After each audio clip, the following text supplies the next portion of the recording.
Let's go to Mama Choma's store. Keep it for. Oh, you know you are ever welcome.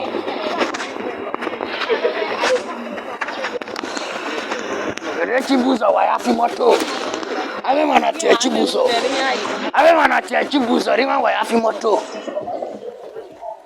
Hey, why you? Naga stick sweet.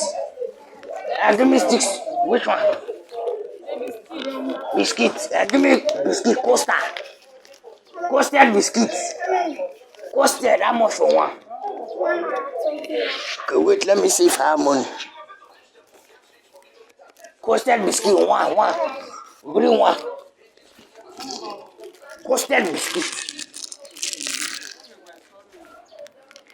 Coasted biscuit. But that's the reason why I buy biscuits. Hey, I like you, I love you. It is so when I close my eyes, see you, I feel the love. I walk away. What going on where? I'm very well. I know we are friends, but you know, I'm not following my ball like I'm not follow.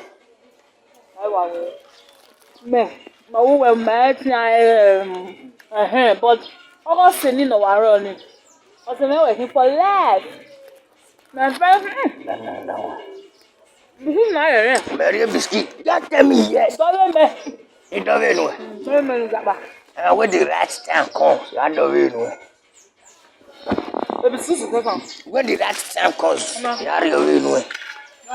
What time am I? Just tell me yes. And told me yes.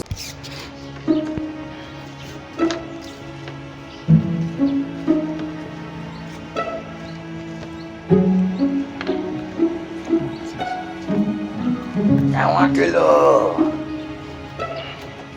Jeromo. Good afternoon, sir. I'm happy to see you. May God bless you. Amen. Ogiri, what is your problem? Is something wrong with you? Where have you been since? See, I've been very, very sick. Typhoid, malaria, everything. So, now I came to resume work. I came to resume work. No, Ogiri, were you even sick? Were you sick? Or you think you're fooling me? Very, very sick, sir. You see me tell you. If you look at me, I was so done. The body, the soul, the spirit, he done. Ogiri, you are the oldest of my boys in this shop. And yet you can't even trade my chain. See, you have a problem. God, don't say that. When me trade machine for you, you can't even, sorry. You won't even believe saying I mean. Okay, see, I don't have your time. Get off my shop. Get out. I said you get out. I bet 5 minutes put that machine cup for you. Your problem for this store. Not good, why? The mad don't forget. I'm the senior boy. What guys senior boy? Make no senior boy. What problem you now? I don't know no problem. What's it, man? Man, not come with me, not come beat me for my hand. How boy? Yes, sir. Hey, Mama James. How you doing? Wait a minute. Where you going? My guy's not around. I also see my material before. Let me see. Now you're going to give the cloth me son by itself. Madam, see what my guy can do. Boys can do it better. So maybe I'm the senior boy. So if you give me now, so it's fine. I'm the senior boy, I will do it well. I said I don't want to give you my clothes, and you're going to want to. My God, they go Lisha, go buy material, we want this clothes. I don't want your God want to take home. Why your God want to take home? You Chris? What boy? Why do you spoil my market? You spoil my market today. The mama, I'm going to pass. Then you're going to test it on the customer. Okay, what senior boy? I'll get down, my brother. Madam will set to price me. I'm not be able to go now. Why senior boy now? Where you pay that machine now? I've got to go away and stand on. I told what go where you want. Man, I'm going to you are what this bad. Yeah, you are banner. My guy can't tell him. God, the time say customer is always right. Hey, I put the customer. You like him now? Who kill you, master? Kill your master. Come look what this thing they show. You the better for up. Yes, Wabira. Look this thing. Look at oh, tell the place. Look at what they sold that thing for. Oh, God, come. They'll suspend you.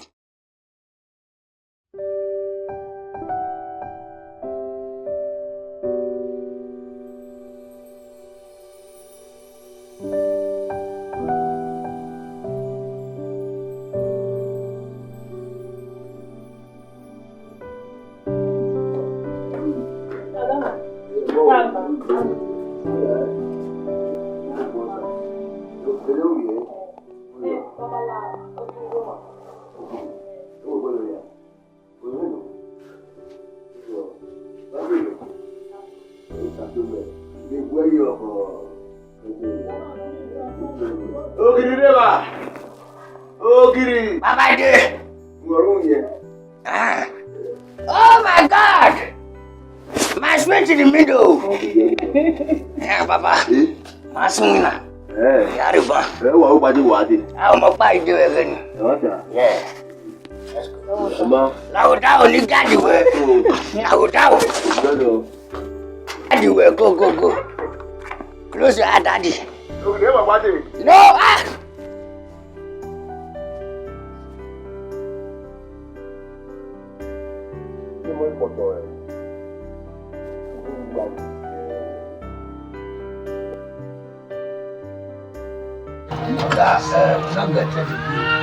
Go inside now, they're straight there. let me check for that. I don't know about go there. See, I check for that TV.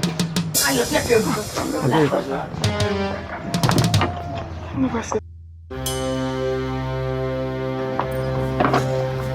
I just said no, you can't make you well. Get that way. Where's this stuff that you stole from me? Come on, bro, let that go. Just imagine a trust. I asked you to make a trust that is bigger than me. Look at what I got for you. Sir, please, calm down. Let me see, sir. Thank you. Let me see. Ogiri. Come on, sir. Ogiri, you made this. Who made this? What is it? We can't talk about. Ogiri, if now you go wear this one. Because you're not complete. You think that person is not complete. Can you wear this? Okay, look this thing well. Okay, tell her. The random account of you making good out of good. See? Okay, look. Let me start this with this thing. You will go to the tell away go give us a contact because if you drink in one that tomorrow, no call this thing. I remember son, I made the tattoo directly. Why this customer very ungrateful? Now why not they do ungrateful? Now start this with this thing. Don't go as well see us contact inside this thing. Oh no, boy.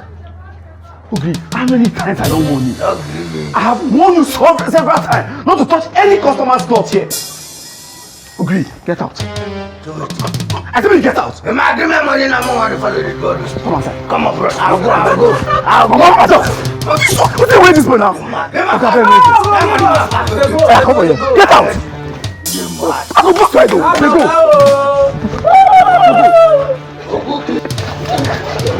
Now give me money.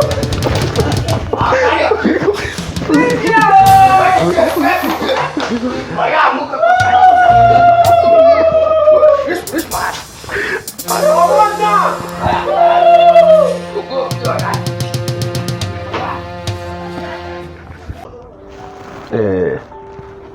Ogiri.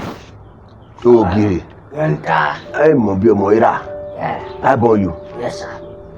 What would you need? You know, Zevira? What would you do? The school ready, Maumaka. My friend was you when he was the capital job.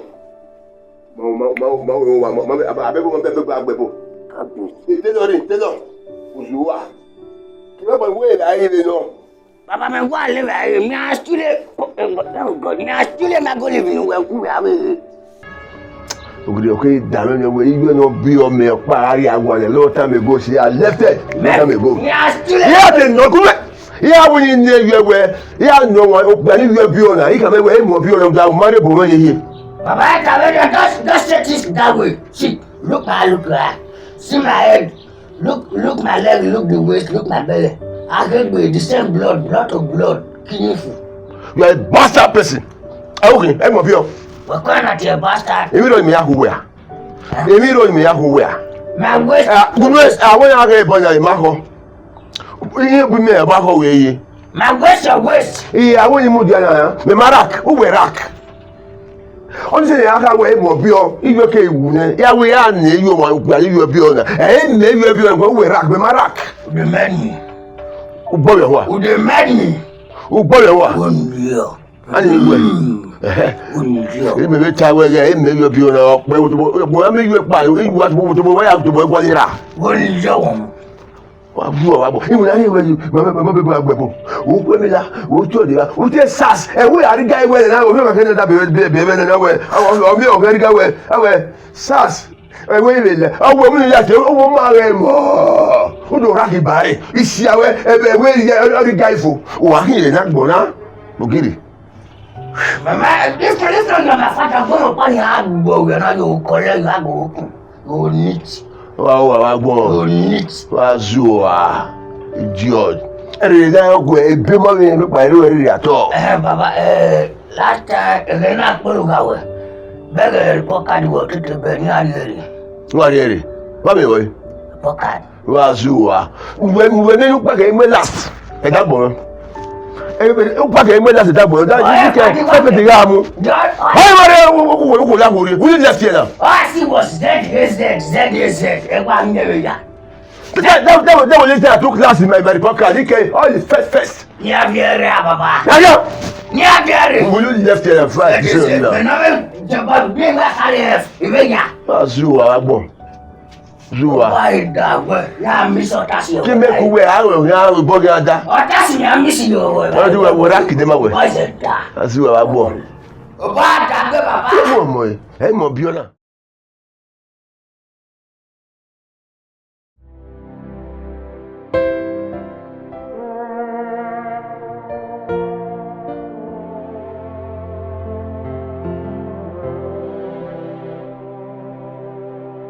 Ipa, wabukia. Yo, Damo. Mi ya fe notasi yone. Wale ro wiwe. Ya meti mengu na no da wa mana mabu. Bosi me kabo wabu. Ya meti ri eba ya. Wa da le Range Rover yi. Ye gwa ne. E wa we ya na moto fu man dia. Benz. Moto ya fu man. Wesi be pela. Wala baba. Wesi ya fi wari ba. La ke me mia. O ga na ga atasi. Wa do ri iro 3000 bai. Ndane mi so be soro na be so banya. Ya wo no dole moto yibana. Asa TV ni pa fo awo. Ibi awe go ni kere ha ya replace e dolo yi kere. 30,000. 30,000, oh, big money. You gonna ask that money office and go I have a wild segedege. Oh, I don't need for agreement. Just to dollar somebody car. Now why the motor yi? Baba when you then you go what you may ya going no man. Give me that money. Ya investing, ya going no man. Ipa. O be wetan. Ya yi onye na me we orunye ro na we ha meti we nguna wana. Ronda velu we mi yana. Me aka yes ko jaba doli yun ni me keso amanye nguna. Na te la. Ya ba te do la. Re ma gba se ro ko. Onye yi me ye ade me kina. Ya, ba we always go na gbe ohun la. Mo na gbo la. Ile lo do me nguna la. E pa gbe o de re ma gba. U kari ara hospital ne. Nya ka de lo hun yi ne. We ke mu ade me mu ayi nguna. Wa ke de ba, e mo to ro ni ka. Wo e bet ni fi se me ya. Iga ave nguna ni uban ni se ke ya wefo. Na so te shot Wa for gbe ne wa gbe ade. Na so te shot for the for you. Domo na wa. I do well na go da. I say gbe. O gbe spana imo ya re. Ye ja kon. Me ya ja kon o de.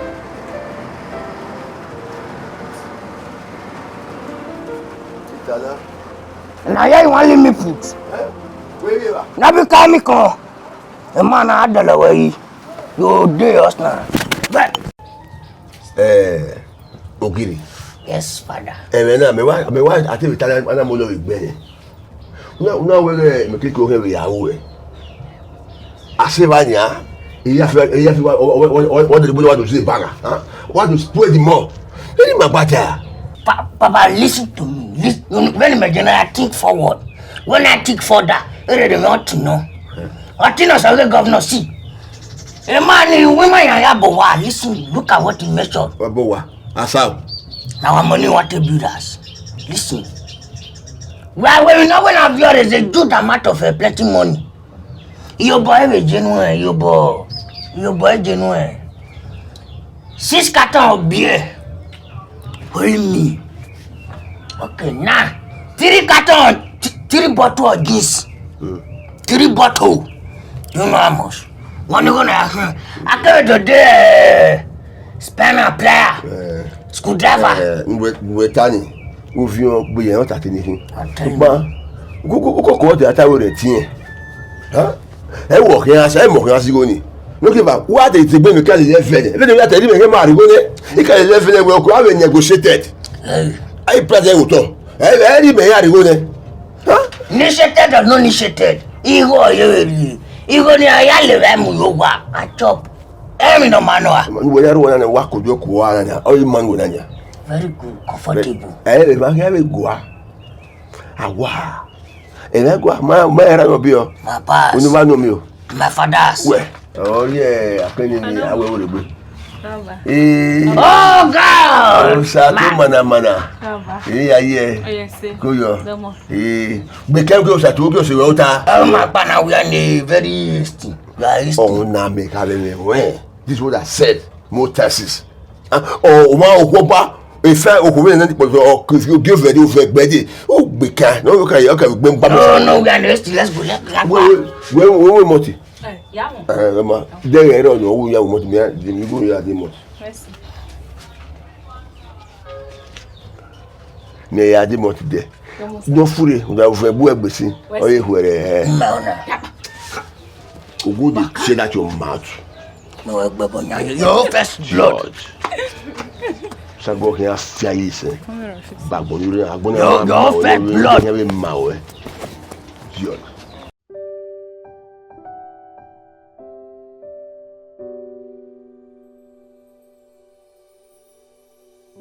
Satoko Sato Ogiri Sato what's here that we are good that we are clear you sure that go burn you down make me carry you weight what's up how much my papa give you when you go there you know give me my whole thing for sir then you ademu when you can wear na where that go me amari go me where can wear yo because me wear me here say I want it for free or you buy when he go mina you call you this that's not for free give me my whole check I don't like trouble where you money you pa era amari go me ona be do body me where can wear yo there you know last me I saw that so go amari go me no where we are here go meet me why you job bad that me sister we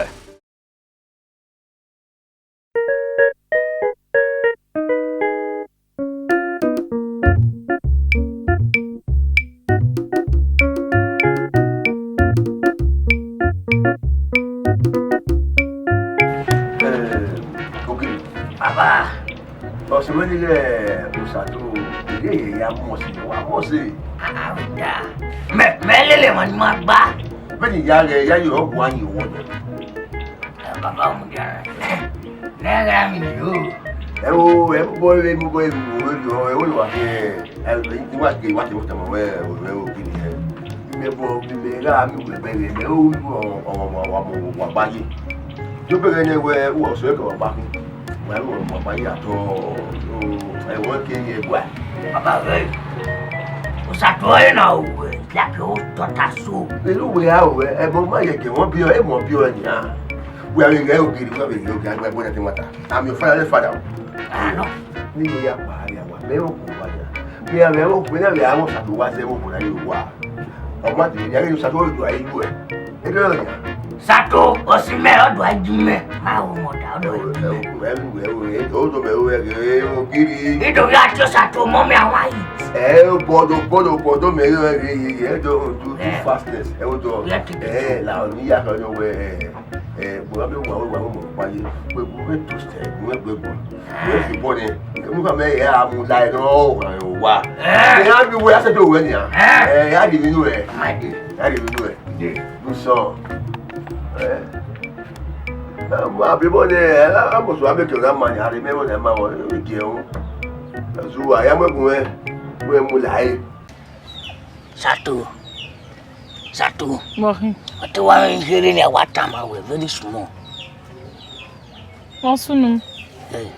Ram. Oh, What time I know I feel the way love you, the way do this with you. Oh, we are there where you want where you may.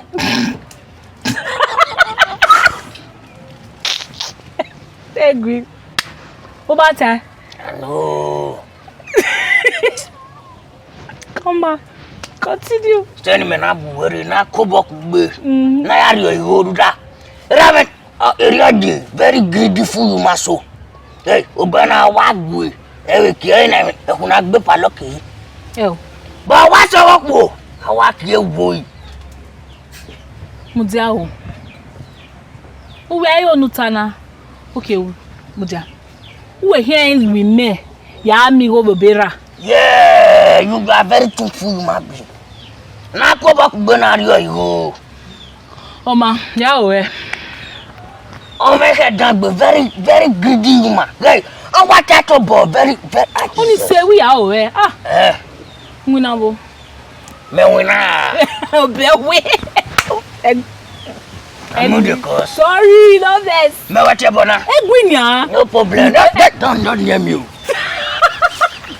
Obeweta. Ogiri. Owe us eno satoju wa. Yes.